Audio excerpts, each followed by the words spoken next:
Okay, guys, how's it going? I'm here to talk about Major League Baseball, and yeah, as you know, spring training is coming up in February, and right around the corner is the season. So, some questions before the season gets underway.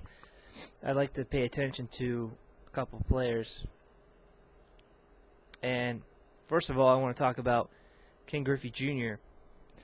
Now, as he's getting kind of older now, he's past 40 years old, and they still call him the kid, but he's got some pretty impressive stats as far as all-time RBIs, all-time career home runs.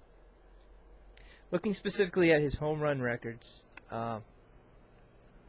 he is on the list of the most career home runs ever, and he's right down like number 4 or something, right underneath Willie Mays, who's underneath Babe Ruth and Hank Aaron, and at the very top is another guy I'm going to talk about later, so you probably know by now. But anyway, Ken Griffey Jr. has 630 career home runs.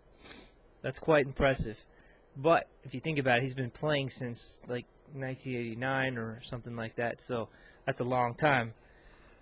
That's more than 20 years, and he's had some real low points in his career as far as home runs. I mean, he wasn't very consistent a lot of times. He would drop off pretty bad, but then again, some years like 96, 97, 98, he had like over 50 and even up to 56. I think 2 years back to back he had 56, which is really awesome. But that was during the steroid era, which poses another question. Was Ken Griffey Jr. part of that whole steroid scandal?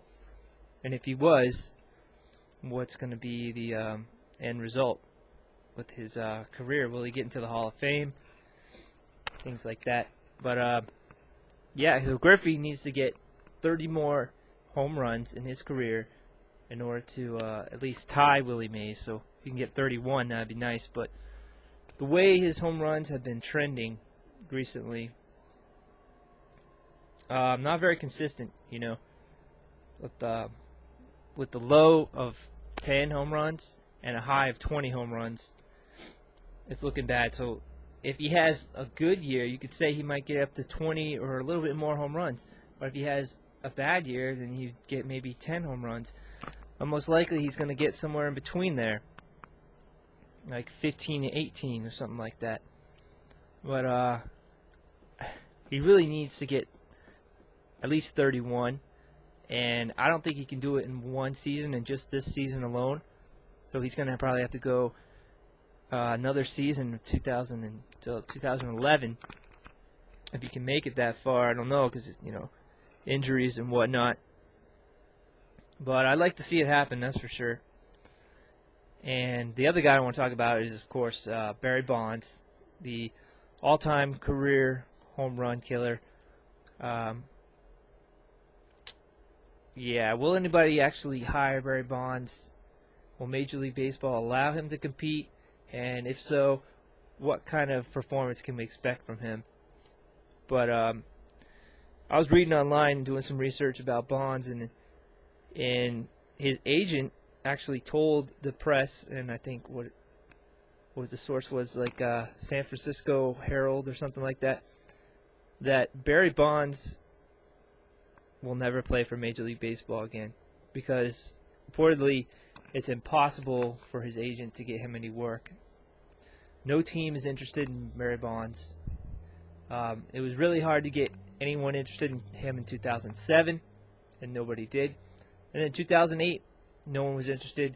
And in 2009, it was even more impossible. So things aren't looking good there.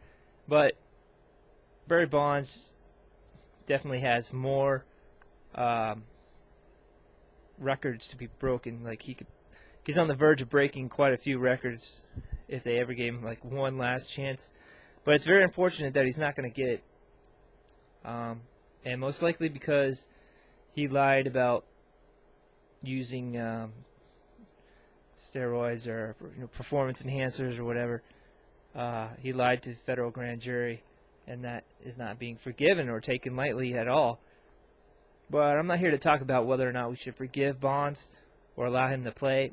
I'm just here to pose the question and see what people think his chances are of actually ever getting to play again or ever being able to break those records. So let me know what your thoughts are.